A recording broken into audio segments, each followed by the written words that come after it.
Story 1. You know very well that 80% of Reddit users would hide in a hole. Story 2. Take care.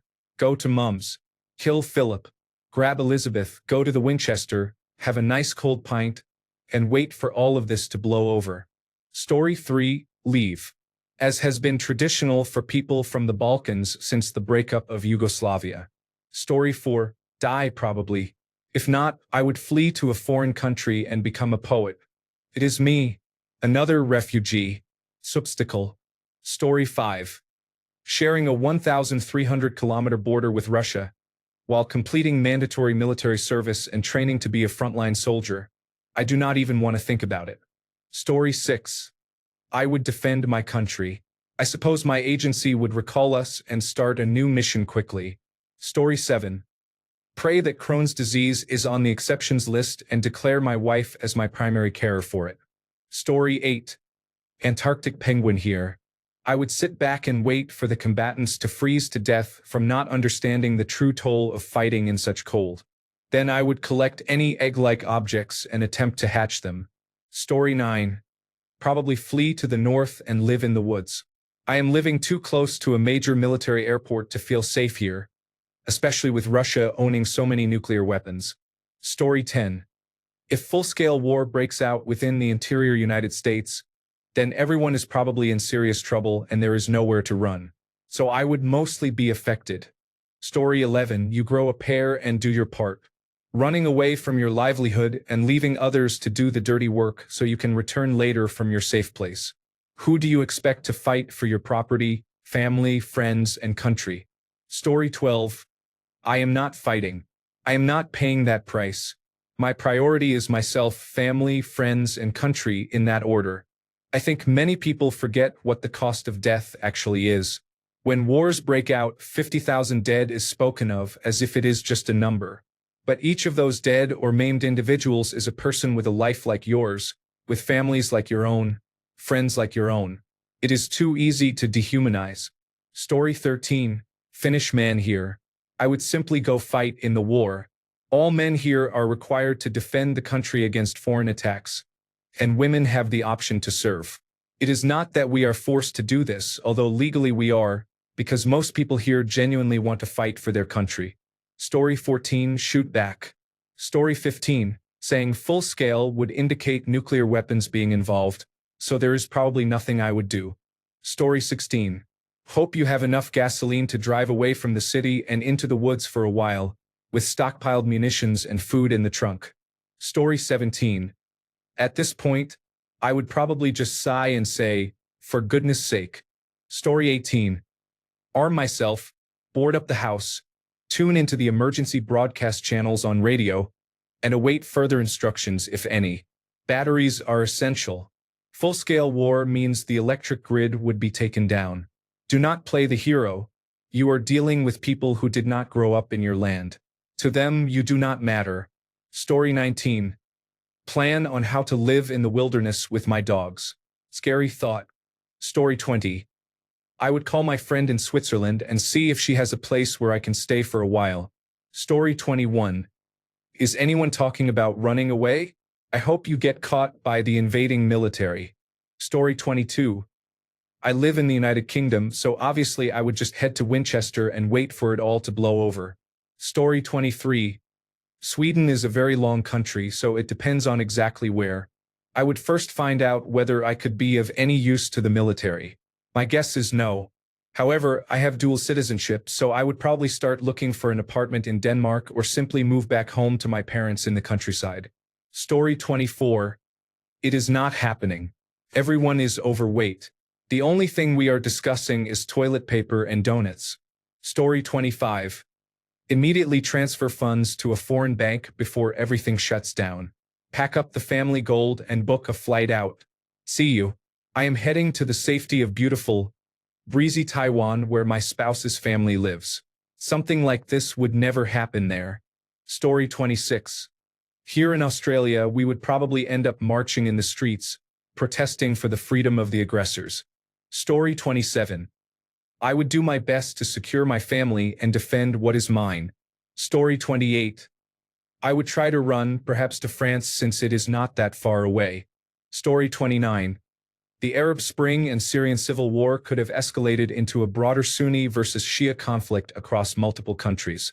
Currently, the situation refers to a direct war between Israel and Iran, with Lebanon, Gaza, and Yemen as multiple fronts. Thousands of missiles are being launched at population centers, with full total war mobilization on both sides supporting the war effort. Story 30. Move, but I would not go alone. I would take my loved ones and flee. This seems to be the most common thing to do, to be honest. I am basic. Story 31. I want to say take up arms and bravely fight to defend my home, but no, I will probably hide somewhere. Story 32. I would either leave my country or move to an area that is less affected by the war. Story 33. It depends.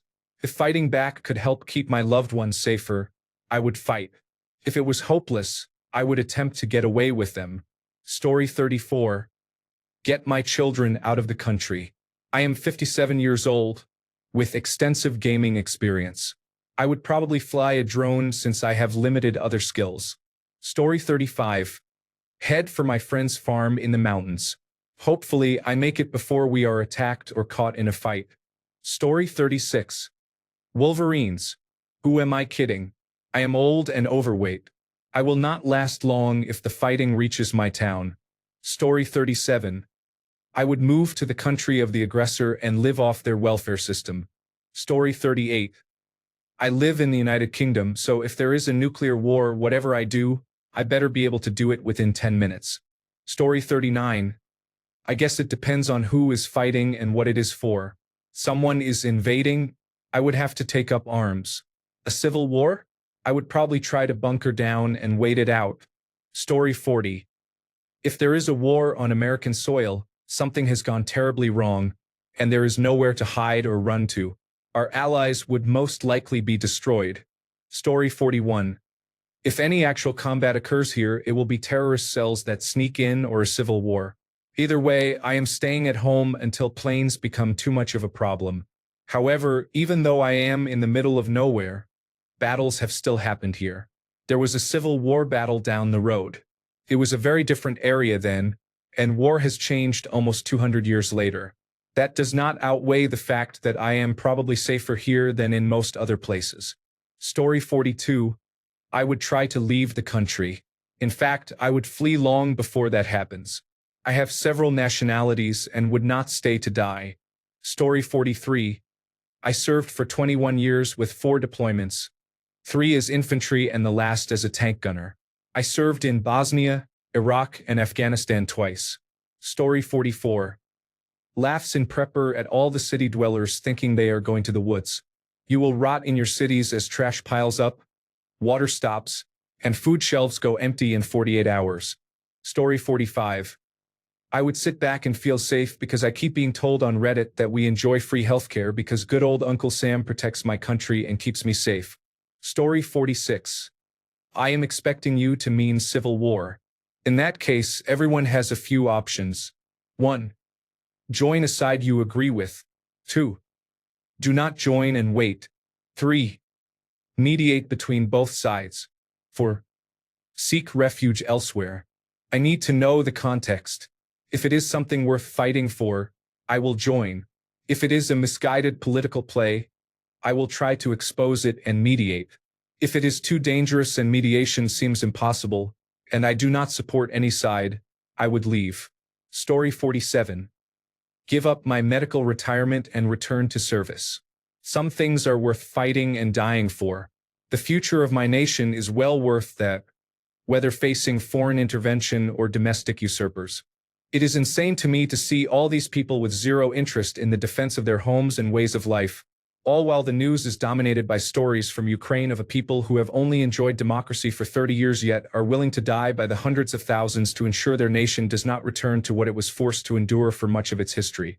Story 48. Take my family and run. I will be damned if I fight a rich man's war. Story 49.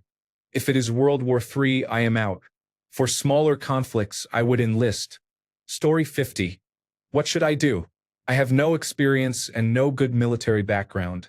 I would probably surrender. I am German. Story 51. Get the kids, wife, and dog and hit the road. We have some cash on hand, and we have everyone's passports and vaccinations up to date.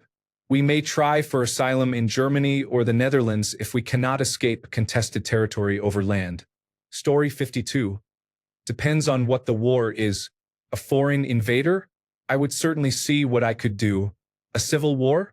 There are too many possible outcomes to definitively say anything, but I would likely not get involved at all depending on the parties in question. I have no reservations about my combat ability. It is limited, but there are many other important jobs that can be accomplished. For example, I would not join the armed forces specifically, but I would seek opportunities to be of use elsewhere. Rescue operations, logistics, medical care, communications, and rebuilding efforts are all areas where one could contribute without frontline or reserve combat roles. Story 53. Go make a hidey hole in the mountains and see how things turn out. Story 54. How did this happen?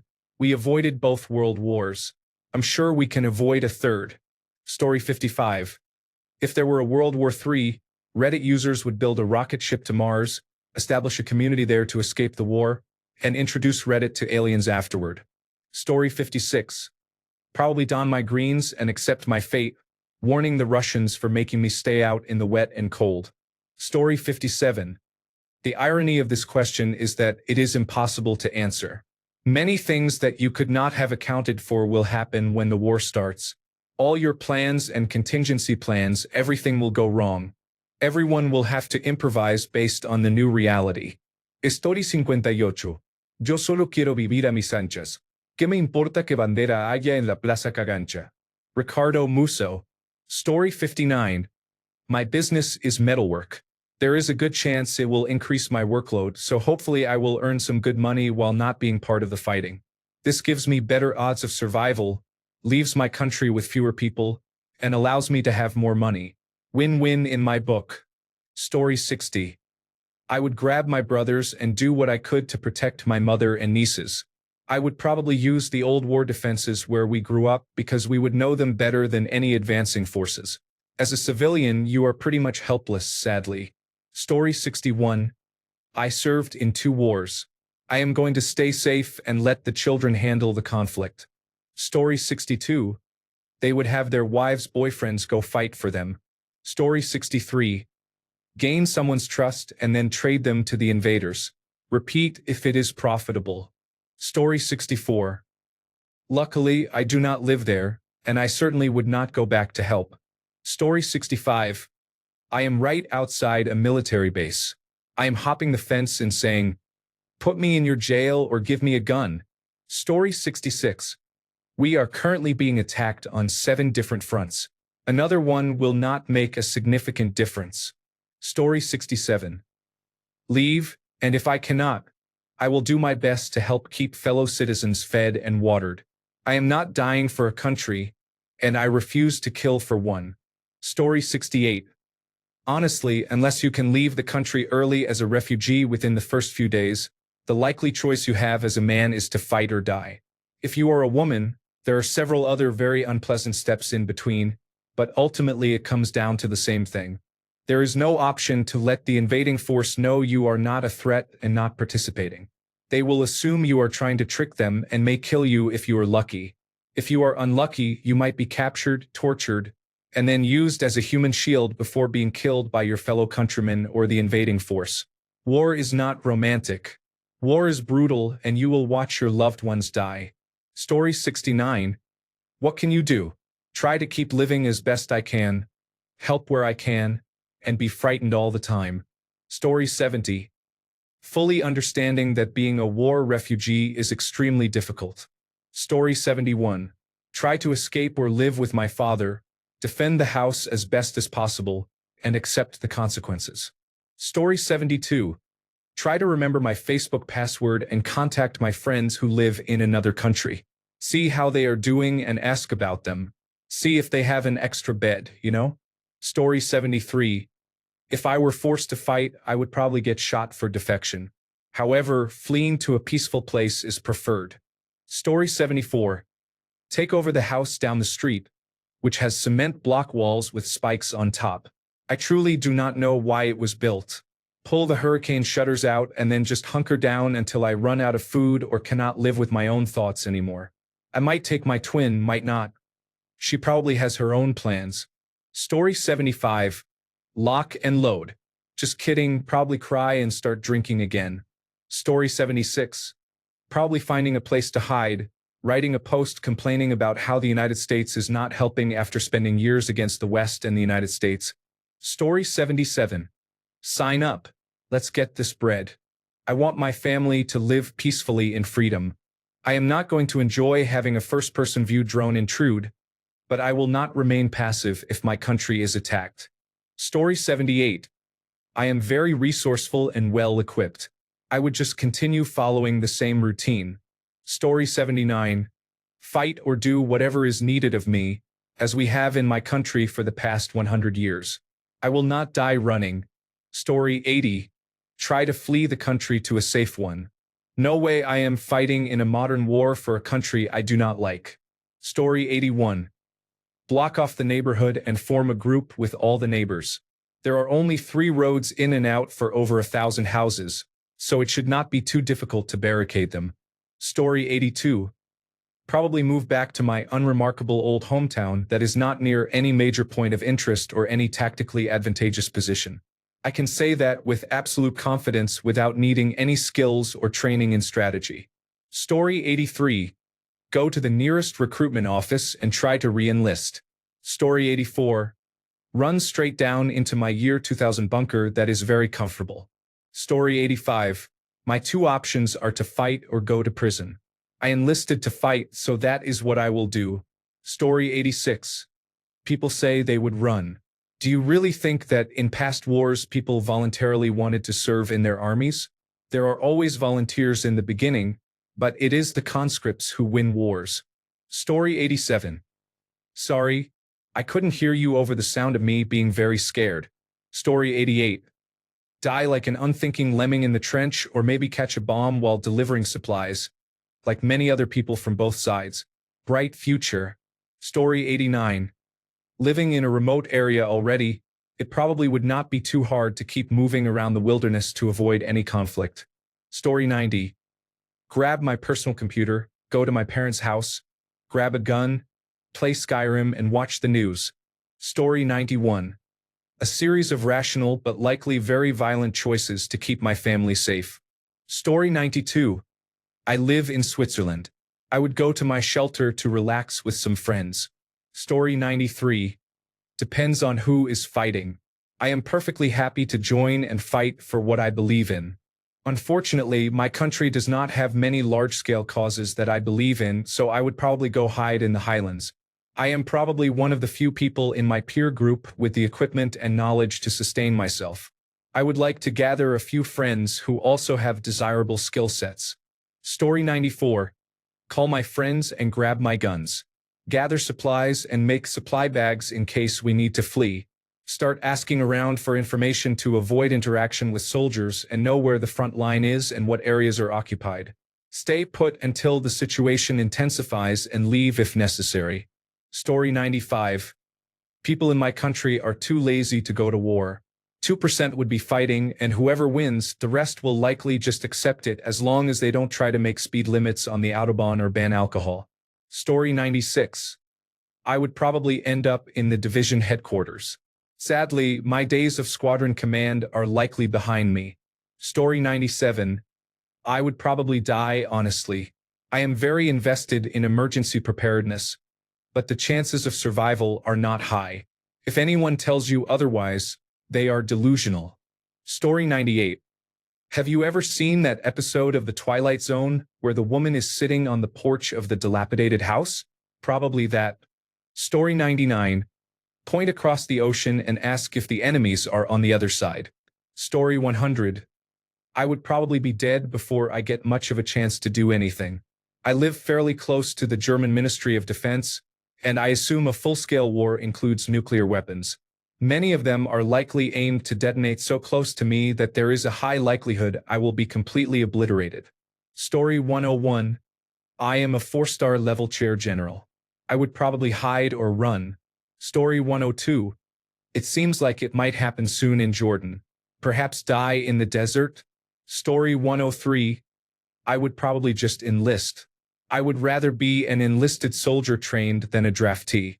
Both are going to die, but I would rather be there because I want to instead of being forced to.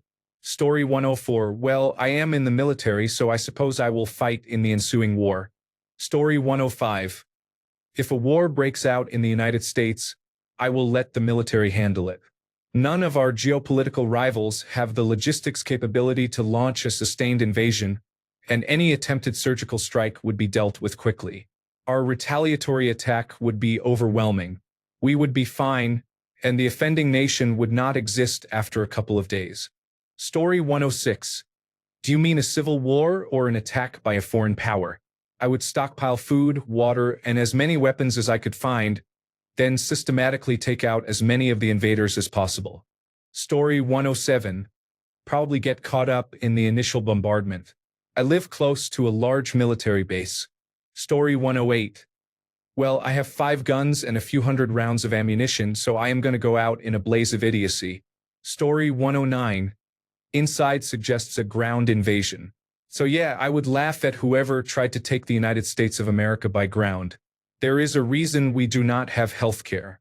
The only way you are taking over the United States of America is at the ballot box. Story 110. I would yell, Wolverines. Then I would load up the sport utility vehicle with my family, my hunting gear, and my camping gear. Then I would head for the mountains. Story 111. I am defending my home valley, not my country's capital. I am not dying for a city I have no connection to that is full of foreign criminals who would immediately run away if they could. Story 112. Gather my family, friends, and provisions and go to the border. It is really the only sensible thing to do. Story 113. Depends on what the war was about and who it was against, but realistically I cannot go anywhere. I am on an island. Story 114. I think firstly, call my family and talk to them about what we should all do, hoping they have some idea. Secondly, hope for the government to give advice and follow it, unless it seems really obviously terrible. Thirdly, just hope that staying home will keep me safe unless the fighting is right on my doorstep, in which case, probably stay home under the bed. Story 115. Full-scale war is still uncertain. Nowadays, full-scale would mean nuclear armament. So it does not matter what I do. Full-scale without nuclear weapons? Are we talking all of the United States being engaged? That would be a massive conflict, almost unimaginable given the actual size of the country. If that is the case, try to withdraw into the mountains. Full-scale military warfare at a realistically proportional size. Depending on where it is, probably go to work so I do not get fired. Story 116. I would be safe since I actually live in a remote village in the Arctic, surrounded by other military villages with one of the largest troops in the country. I hope Russia does not start invading Norway. They already have access to troops from North Korea. Story 117. Phone the police and ask them if I can vary the conditions of my firearms license to include territorial defense. Story 118. If the Second Great War against the emus broke out, I would join my fellow Australians in getting our revenge over those long-legged flightless birds. Story 119. I might get blown up by a drone with a hand grenade.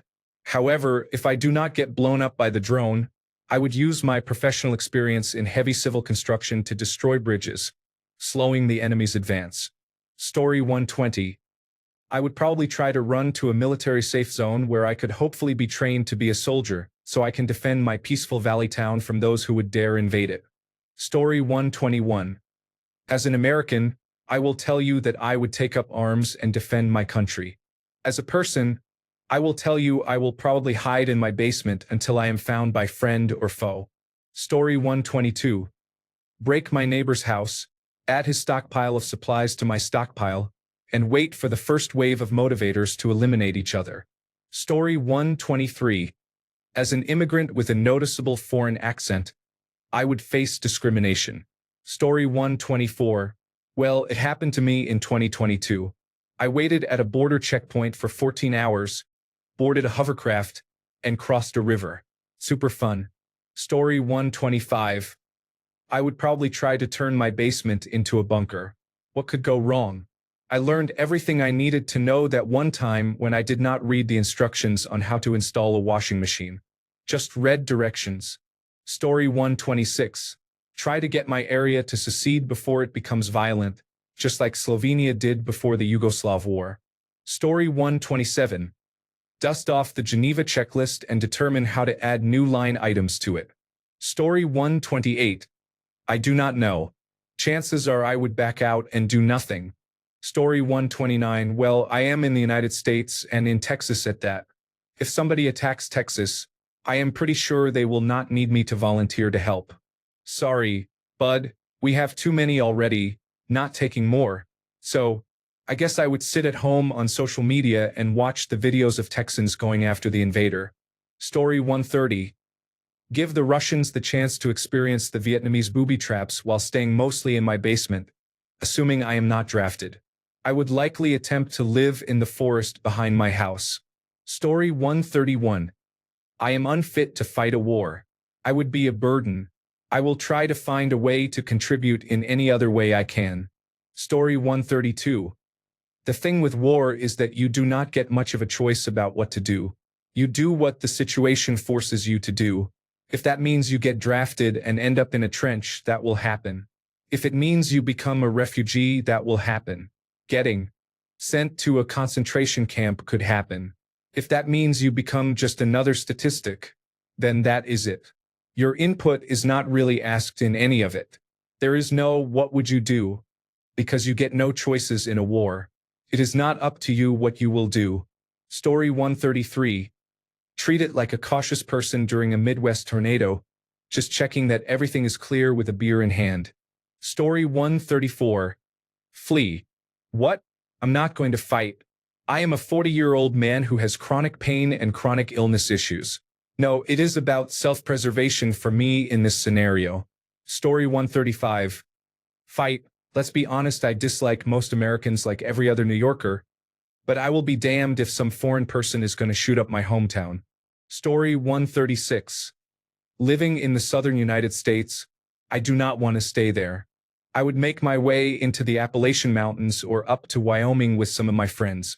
There are likely plenty of abandoned cabins and ranches. Story 137.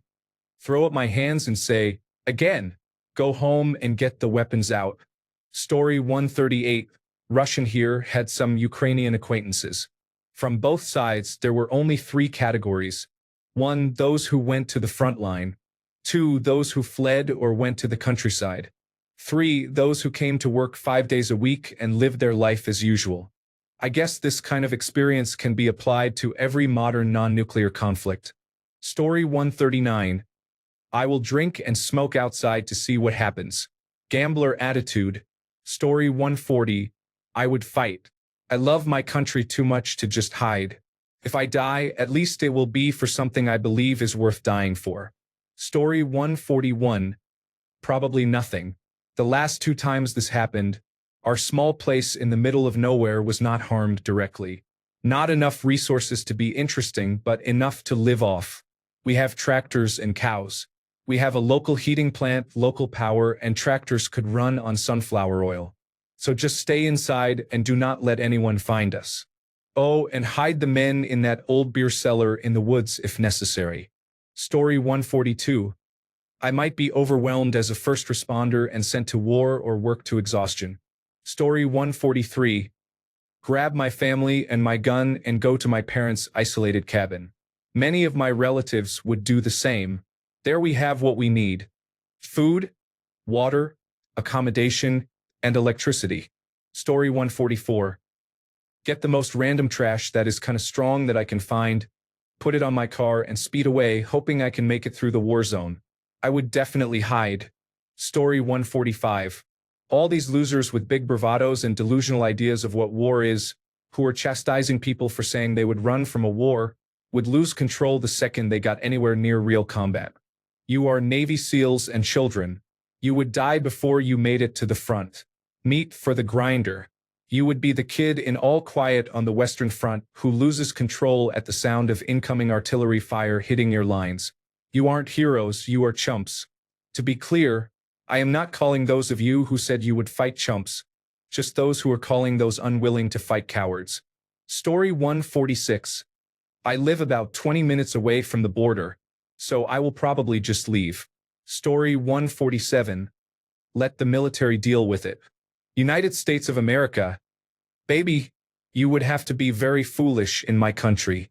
If we are talking about a Far Cry 5 situation, just wait for all the gangs and farmers to eliminate the cult with their guns. I have plenty of family members who are former and current military, who have legal firearms and know how to handle them. I cannot picture any kind of Red Dawn scenario happening without some unrealistic plot device that would only occur in the movies. You would need magic or superpowers if you wanted to take a large country where a significant portion of the population is ready to defend against home invaders. Story 148. Head to your local stores to consider it. Also, gather long-term supplies. Story 149. Having multiple nationalities has its advantages. I am going to run away and keep my family safe by taking them with me. Story 150. Try to get my family to a safe place, then sign up for the crew tasked with disrupting the invader supply lines, or if possible, sign up to be an officer since I have an engineering degree. If we are being invaded, things in the world have turned very sour. I do not think the average person would be prepared. Story 151. I would want to fight, but with a new bad hip from a motorcycle accident that never fully recovered with surgery, my usefulness would be limited. I would probably find something to do in a support role. Story 152. Shoot, I dodge rockets on the way to work on a daily basis now. You never had adrenaline rush like when you drive on the highway and see explosions on the horizon, knowing you are driving toward the hot zone. Fun times. Let's see what the next work week brings. Story 153. Do the first thing we have all learned to do in a panic. Buy all the toilet paper. Story 154. Head to the Winchester and wait for it all to blow over. Story 155. Get the kids somewhere safe, then find a way to help. I was in the Army Reserve in my youth, so I have some experience, but I am a bit old for that now. Story 156. Join the side of the emus, undefeated and unchallenged for 6 million years. Story 157. I would leave. Take everything I can carry in my care or backpack and leave as quickly and as far as possible. Story 158. Illegal immigration from Tunisia to Italy is common. I will get a small boat and escape. Story 159. Most likely, die. I am near a heavily populated and famous city, so I would not be surprised if I got murdered very quickly. Story 160. Hope for the best. I am too old and overweight to be much use in the field. Story 161. I will not go to work, that is for sure. I think I would probably go out on my own terms, prepare for the worst, hide, and end my life if approached by a hostile force. I would also probably rig all my belongings to burn so they get zero value from invading my space and potentially get hurt. Story 162. A combination of the movie Red Dawn and the eccentric prepper in the bunker from Tremors. Story 163. I am in the United States of America.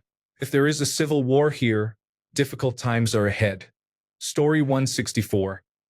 Barricade and booby-trap my door since it is the only way in or out of my apartment, and charge all my devices as fast as possible. I always keep emergency food and water for hurricanes and similar situations, so as long as it is not a prolonged emergency, I will be fine for a few months. Story 165. Being an American in one of the more gun-friendly states, I have the advantage of being able to carry at least 9 loaded firearms of various calibers. I have both an Avtomat Kalashnikova and an Armalite Rifle 15 in my collection, so I can resupply at least one rifle no matter who is causing trouble and finding out. Story 166. These are my neighbors, friends, and family. I am physically able, so I would fight absolutely. I am opposed to any non-defensive war, but if a country is invaded by a foreign power, they are justified in defending themselves. Story 167. Probably die either fighting or just in the most foolish way ever. I would at least try to make it to the island I used to live on, located far off the coast in the Atlantic Ocean. Story 168. Hide or leave. Last time it happened, 2% of the population died. In today's population, that would be about 7 million people. Back then, they did not have strategic bombers and tactical nuclear weapons, not liking how that could look. To quote The Hunt for Red October, "This business will get out of control. It will get out of control and we will be lucky to live through it." Story 169. Hide and hope the outside does not become an apocalypse, but do not avoid going out to get supplies and medicine. Story 170. Probably just make the worst decisions, like sticking around because I would not want to overreact. By the time I fled, all major countries would have their borders closed already. Story 171. I would help, except these painful bone spurs keep acting up on me. Story 172. Oh, I'm in serious trouble. I'll just cook something nice for myself because I don't think I'll make it through. Story 173. Probably wonder if I'd die in a camp, to a bomb, or be enslaved. But I'm so grateful 98% of Reddit World News users are hardened combat veterans who would end the war quickly. Since you said full-scale war, yeah, you would probably give those 14-year-olds guns. Story 174. I am very concerned. I live in Malaysia and basically have no enemies. If a war happens here, it would be because the United States and China are at war, and we happen to be in the middle. Story 175. It turns out that on the first day, I would stock up on everything I need. Then I would unsuccessfully try to flee the country. After that, I would live in fear without leaving my apartment for about a month. Finally, I would continue with my life as normally as possible amidst constant bombings and air raid sirens. All in all, nothing special. Story 176. For some reason, I am going to be in the United States on the 3rd of November. Wish me luck. Story 177. If the zebra-labeled tanks come creeping up my valley, I will lie on the roof with my crossbow to hit the first driver at the narrowest point first. Story 178. I have no need to imagine. You can try to guess where I am from. It is not hard. Story 179. I don't know, that means nuclear war for me, so I wouldn't have survived this stage since I live in a place that would be targeted. But if I survived, then obviously I am fighting for my homeland. Story 180. Put a chalk circle around my house and a big sign saying I am not playing. Story 181. Get Swedish citizenship, move to Gothenburg, and start coaching badminton. Story 182. Who is the war against? I am Irish. My skills get a bonus buff to damage if I am fighting English, Danish, Norwegian, or other Irish people. I, however, like the sea and get a debuff to all stats if I am fighting the Dutch. Story 183. I am not fit to fight. Neither is my partner. The best we can do is get away from the war. Story 184. Hunker down. If it is bad enough to fight, I guess I will, but I plan on being cautious and taking care of my family first and foremost. Story 185. Head for the hills. Let the warmongering run its course. Story 186. Try to escape, of course. I am just a civilian after all. Maybe I will stay in the same place if it is still safe. I would also like to volunteer to help other people survive if I can. I do not like to hurt others in real life, so I will not go fight in the war. Story 187. I would build a suit of iron that plays music. Then I would walk around in the middle of the fighting, dancing while trying to make people laugh. I would shoot them with a confetti cannon. Story 188. Ensure my child is safe, then find a way to monetize it somehow. Probably something along the lines of supply chain or import-export. Story 189. Get a flak jacket or heavy-duty bulletproof vest, good gloves, boots, pants, a helmet, and eye protection. Get and store a lot of water. Some baseball bats, kitchen knives, and shovels are also useful. The first part is to raid a shot-up police department storage or Home Depot. Then get to the purge. Thanks a bunch for sticking around till the end of the video. Remember to subscribe, and until next time, stay awesome and goodbye.